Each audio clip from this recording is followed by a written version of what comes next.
Salam, salam Injili.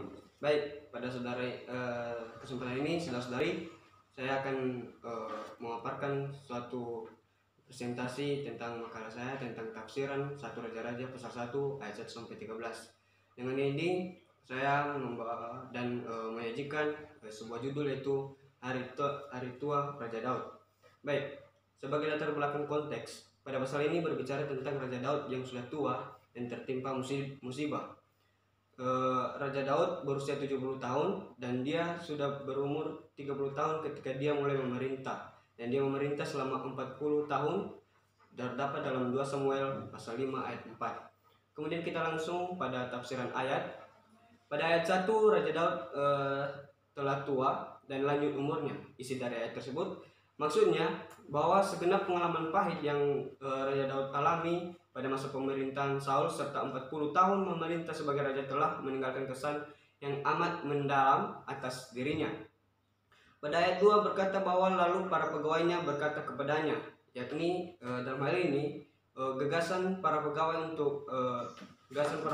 tersebut untuk mencarikan seorang perempuan atau seorang gadis muda untuk membangkitkan semangat hidup dari Raja Daud lagi.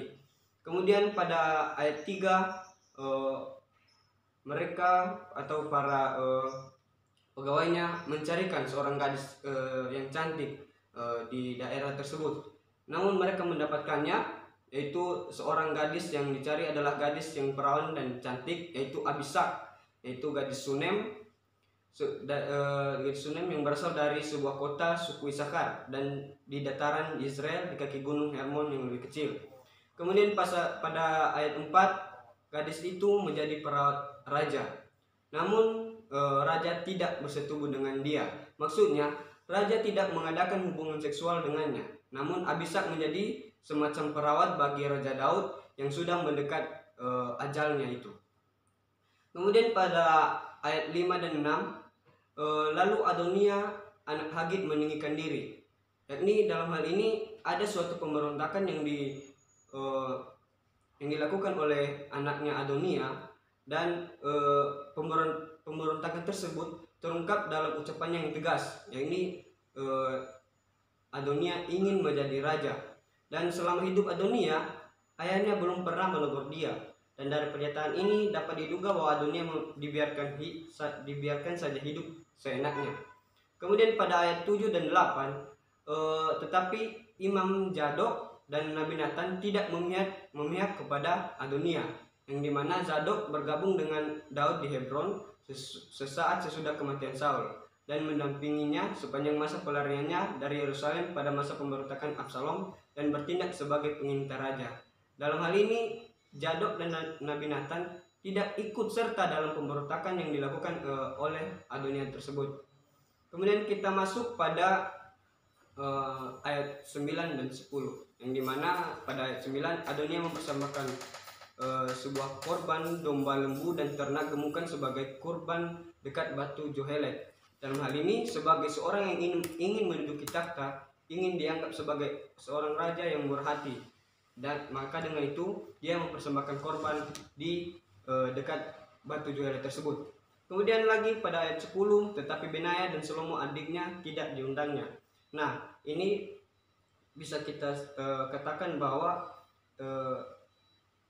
Adonia tidak ingin mencampurkan saudara-saudara yang lain akan misinya tersebut.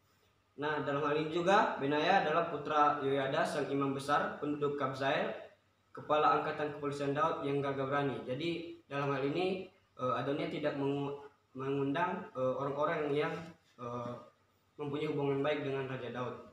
Kemudian pada ayat 11 sampai 14, sesudah itu berkatalah Nathan kepada Batseba, yang dimana Nathan ini muncul pertama kali di dalam kisah Alkitab ketika memberitakan kepada Raja Daud bahwa dia harus menunda pendirian bait suci.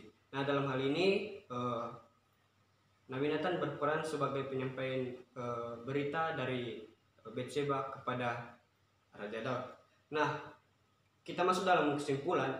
Raja Daud telah tua dan lanjut umurnya, yang dimana segenap pengalaman pahit Raja Daud yang dialami pada masa pemerintahan Saul, serta 40 tahun memerintah sebagai raja telah meninggalkan kesan yang sangat mendalam atas dirinya.